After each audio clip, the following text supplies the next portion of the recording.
You will hear a number of different recordings, and you will have to answer questions on what you hear. There will be time for you to read the instructions and questions, and you will have a chance to check your work. All the recordings will be played once only. The test is in 4 sections. At the end of the test, you will be given 10 minutes to transfer your answers to an answer sheet. Now turn to Section 1. Section 1. You will hear a woman telephoning for information about a festival. First, you have some time to look at questions 1 to 7.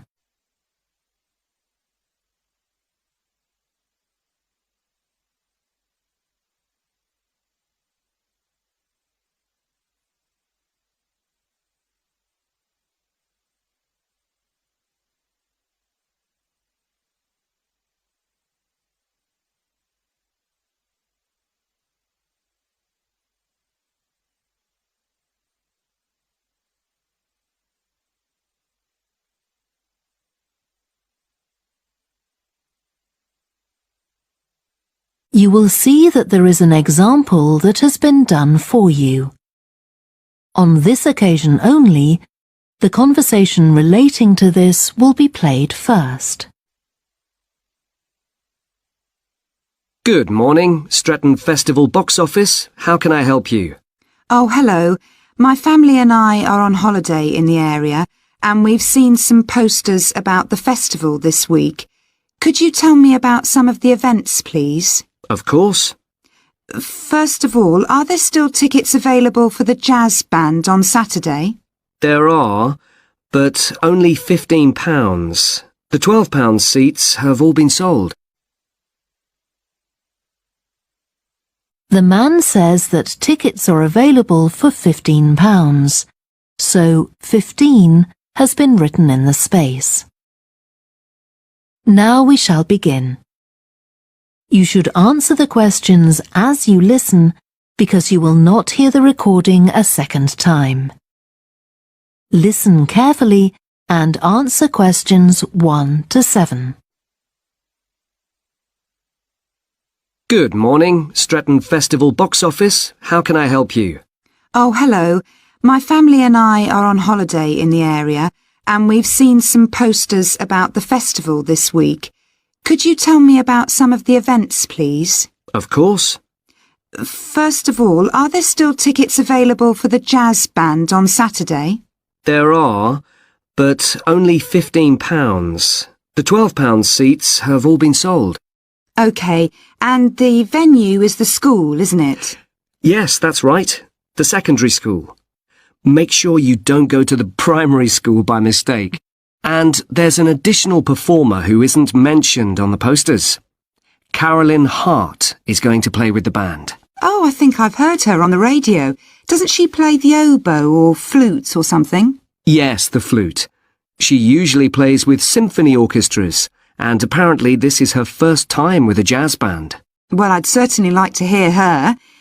Then the next thing I want to ask about is the duck races. I saw a poster beside a river. What are they exactly? Well, you buy a yellow plastic duck, or as many as you like. They're £1 each. And you write your name on each one. There'll be several races, depending on the number of ducks taking part. And John Stevens, a champion swimmer who lives locally, is going to start the races. All the ducks will be launched into the river at the back of the cinema. Then they'll float along the river for 500 metres, as far as the railway bridge. And are there any prizes? Yes. The first duck in each race to arrive at the finishing line wins its owner free tickets for the concert on the last night of the festival. You said you can buy a duck. I'm sure my children will both want one. They're on sale at a stall in the market. You can't miss it. It's got an enormous sign showing a couple of ducks. OK, I'll go there this afternoon. I remember walking past there yesterday. Now, could you tell me something about the flower show, please? Well, admission is free, and the show is being held in Bythwaite Hall. Sorry, how do you spell that? Bythwaite.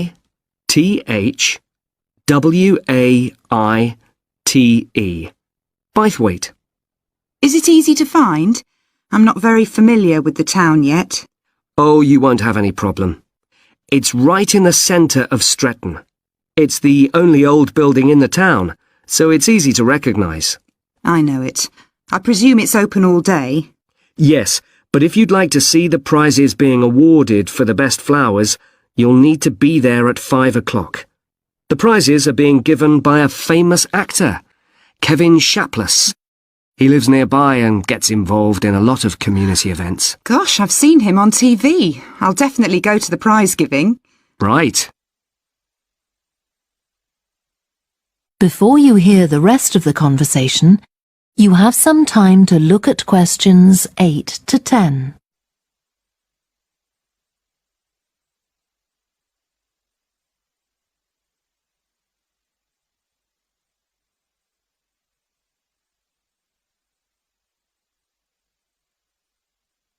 Now listen and answer questions 8 to 10. I've seen a list of plays that are being performed this week, and I'd like to know which are suitable for my children and which ones my husband and I might go to. How old are your children? 5 and 7. What about The Mystery of Muldoon? That's aimed at 5 to 10-year-olds.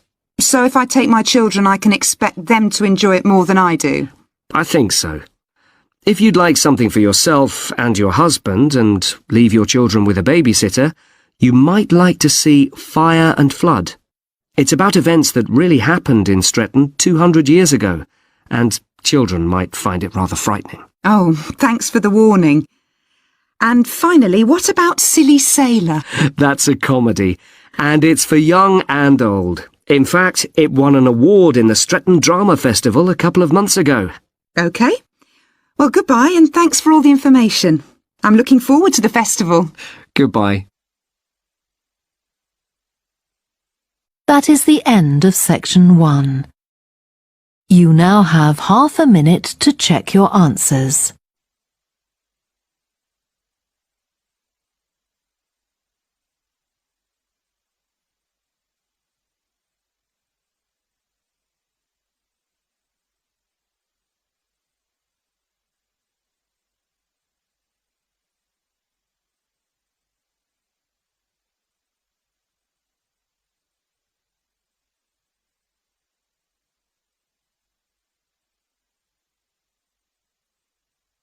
Now turn to section 2. Section 2. You will hear a guide at an art museum talking to a group of visitors. First, you have some time to look at questions 11 to 16.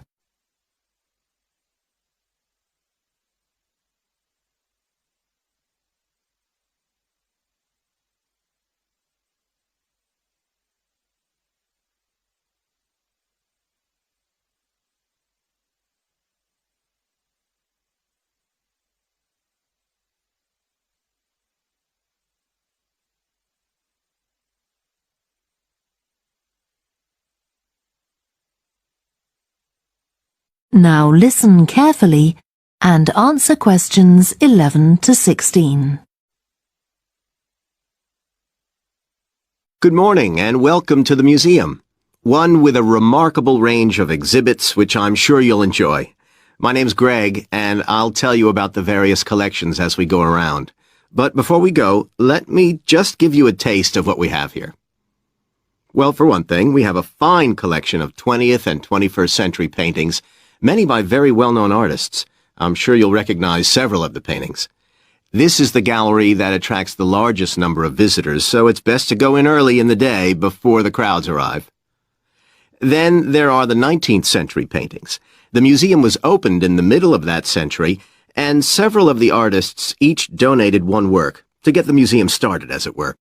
So they're of special interest to us. We feel closer to them than to other works. The sculpture gallery has a number of fine exhibits, but I'm afraid it's currently closed for refurbishment. You'll need to come back next year to see it properly, but a number of the sculptures have been moved to other parts of the museum. Around the World is a temporary exhibition. You've probably seen something about it on TV or in the newspapers. It's created a great deal of interest because it presents objects from every continent and many countries and provides information about their social context, why they were made, who for, and so on. Then there's the collection of coins. This is what you might call a focused, specialist collection because all the coins come from this country and were produced between 2,000 and 1,000 years ago. And many of them were discovered by ordinary people digging their gardens and donated to the museum. All our porcelain and glass was left to the museum by its founder when he died in 1878, and in the terms of his will, we're not allowed to add anything to that collection. He believed it was perfect in itself, and we don't see any reason to disagree. Before you hear the rest of the talk, you have some time to look at questions 17 to 20.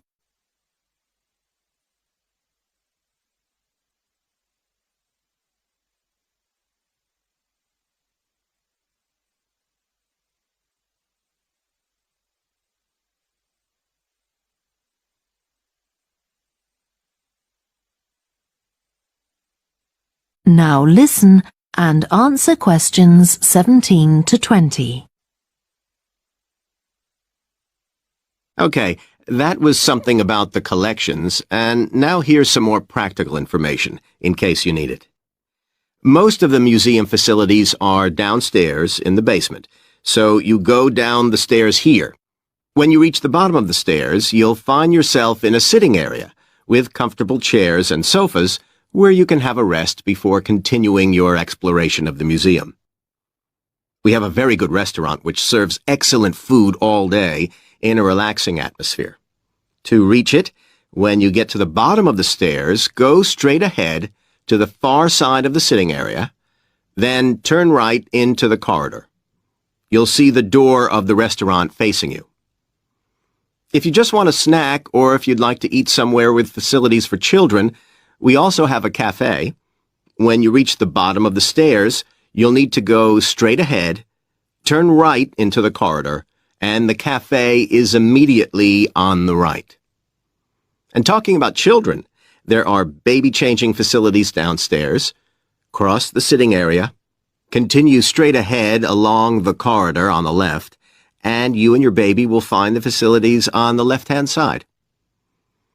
The cloakroom, where you should leave coats, umbrellas, and any large bags, is on the left-hand side of the sitting area. It's through the last door before you come to the corridor.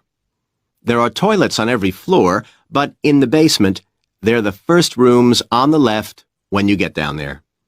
Okay, now if you've got anything to leave in the cloakroom, please do that now, and then we'll start our tour. That is the end of section 2. You now have half a minute to check your answers.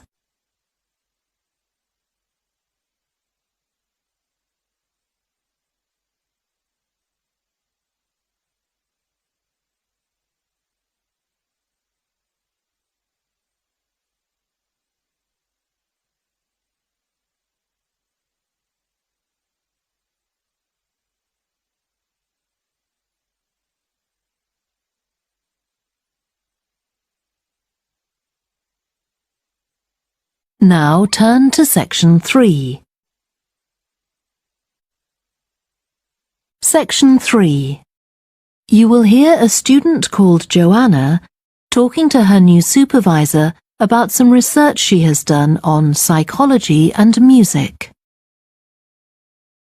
First, you have some time to look at questions 21 to 26.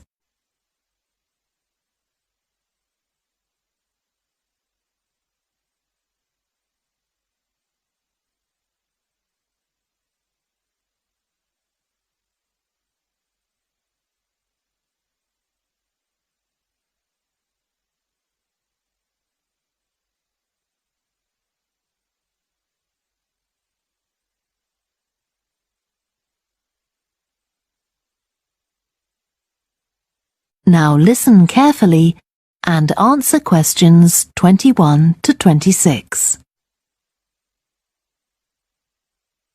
Hi, Joanna. Good to meet you. Now, before we discuss your new research project, I'd like to hear something about the psychology study you did last year for your master's degree. So, how did you choose your subjects for that? Well, I had 6 subjects, all professional musicians and all female.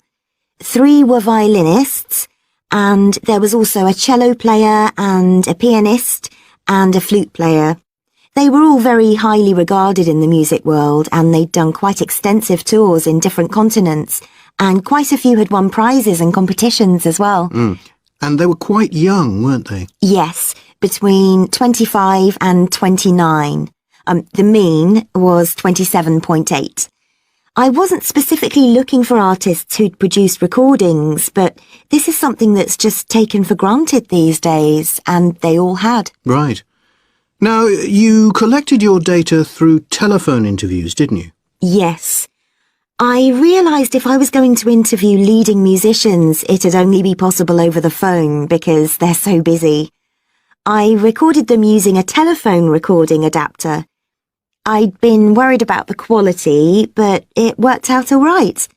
I managed at least a 30-minute interview with each subject, sometimes longer. Did doing it on the phone make it more stressful? I thought it might. It was all quite informal though, and in fact they seemed very keen to talk. And I don't think using the phone meant I got less rich data. Rather the opposite, in fact. Interesting. And you were looking at how performers dress for concert performances? That's right. My research investigated the way players see their role as a musician and how this is linked to the type of clothing they decide to wear. But that focus didn't emerge immediately. When I started, I was more interested in trying to investigate the impact of what was worn on those listening, and also whether someone like a violinist might adopt a different style of clothing from, say, someone playing the flute or the trumpet. It's interesting that the choice of dress is up to the individual, isn't it? Yes, you'd expect there to be rules about it in orchestras, but that's quite rare. Before you hear the rest of the discussion, you have some time to look at questions 27 to 30.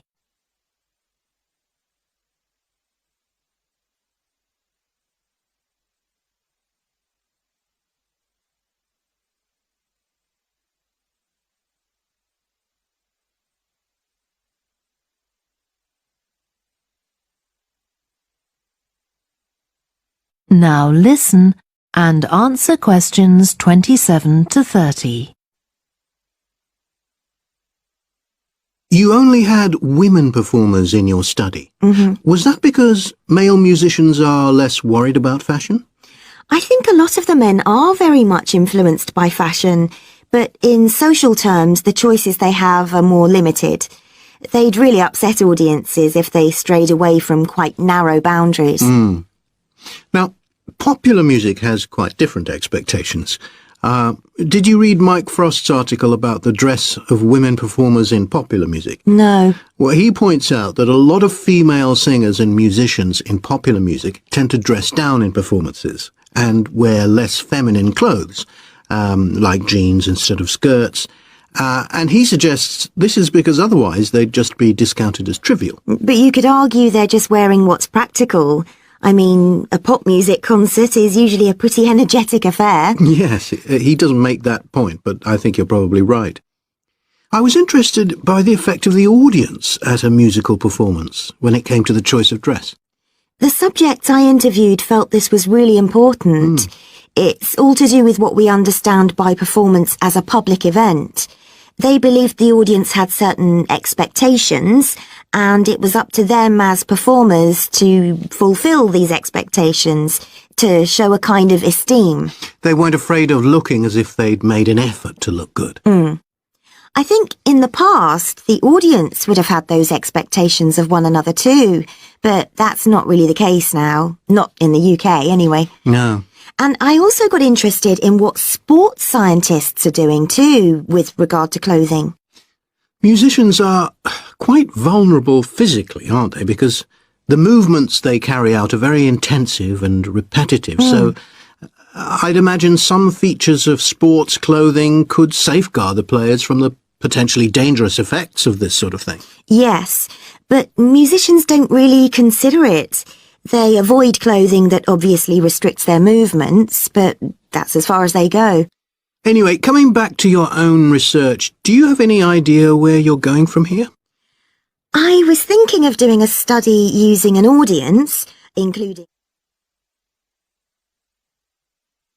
That is the end of section 3. You now have half a minute to check your answers.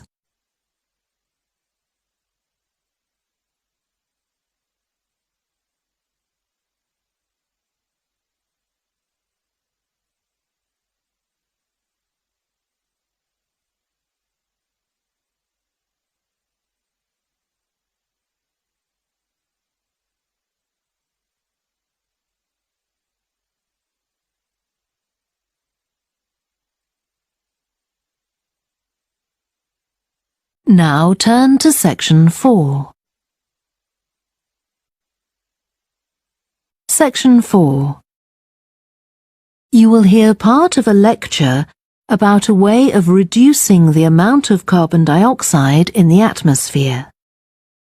First, you have some time to look at questions 31 to 40.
Now listen carefully and answer questions 31 to 40.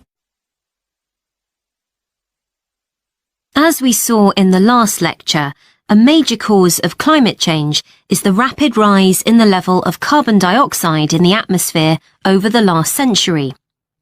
If we could reduce the amount of CO2, perhaps the rate of climate change could also be slowed down. One potential method involves enhancing the role of the soil that plants grow in with regard to absorbing CO2. Ratan Lal, a soil scientist from Ohio State University in the USA, claims that the world's agricultural soils could potentially absorb 13% of the carbon dioxide in the atmosphere, the equivalent of the amount released in the last 30 years, and research is going on into how this might be achieved. Lal first came to the idea that soil might be valuable in this way, not through an interest in climate change, but rather out of concern for the land itself and the people dependent on it. Carbon-rich soil is dark, crumbly and fertile and retains some water. But erosion can occur if soil is dry, which is a likely effect if it contains inadequate amounts of carbon. Erosion is of course bad for people trying to grow crops or breed animals on that terrain. In the 1970s and 80s, Lal was studying soils in Africa so devoid of organic matter that the ground had become extremely hard, like cement. There he met a pioneer in the study of global warming, who suggested that carbon from the soil had moved into the atmosphere. This is now looking increasingly likely. Let me explain. For millions of years, carbon dioxide levels in the atmosphere have been regulated, in part, by a natural partnership between plants and microbes, tiny organisms in the soil. Plants absorb CO2 from the air and transform it into sugars and other carbon-based substances.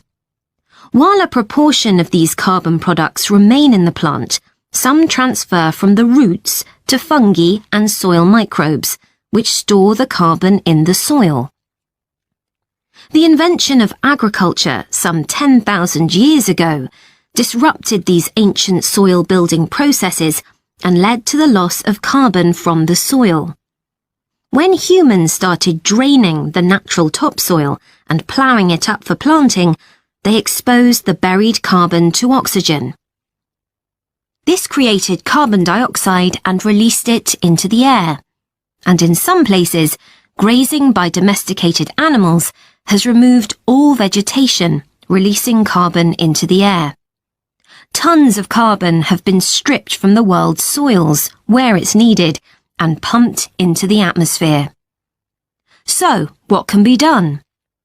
Researchers are now coming up with evidence that even modest changes to farming can significantly help to reduce the amount of carbon in the atmosphere. Some growers have already started using an approach known as regenerative agriculture. This aims to boost the fertility of soil and keep it moist through established practices. These include keeping fields planted all year round and increasing the variety of plants being grown. Strategies like these can significantly increase the amount of carbon stored in the soil, so agricultural researchers are now building a case for their use in combating climate change.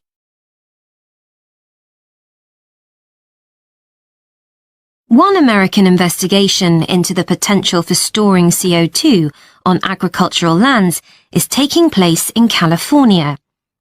Soil scientist Wendy Silver of the University of California, Berkeley, is conducting a first-of-its-kind study on a large cattle farm in the state.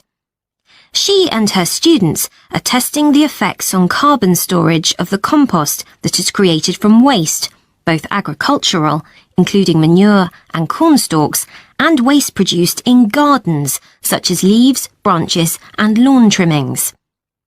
In Australia, soil ecologist Christine Jones is testing another promising soil enrichment strategy. Jones and 12 farmers are working to build up soil carbon by cultivating grasses that stay green all year round. Like composting, the approach has already been proved experimentally. Jones now hopes to show that it can be applied on working farms and that the resulting carbon capture can be accurately measured. It's hoped in the future that projects such as these will demonstrate the role that farmers and other land managers can play in reducing the harmful effects of greenhouse gases. For example, in countries like the United States, where most farming operations use large applications of fertilizer, changing such long-standing habits will require a change of system. Ratan Lal argues that farmers should receive payment, not just for the corn or beef they produce, but also for the carbon they can store in their soil. Another study being carried out. That is the end of section 4. You now have half a minute to check your answers.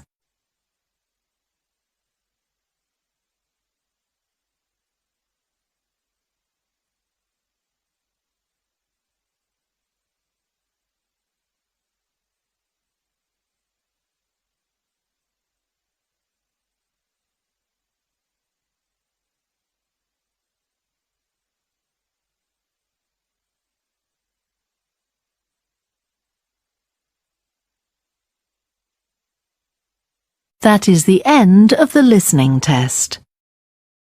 You now have 10 minutes to transfer your answers to the answer sheet.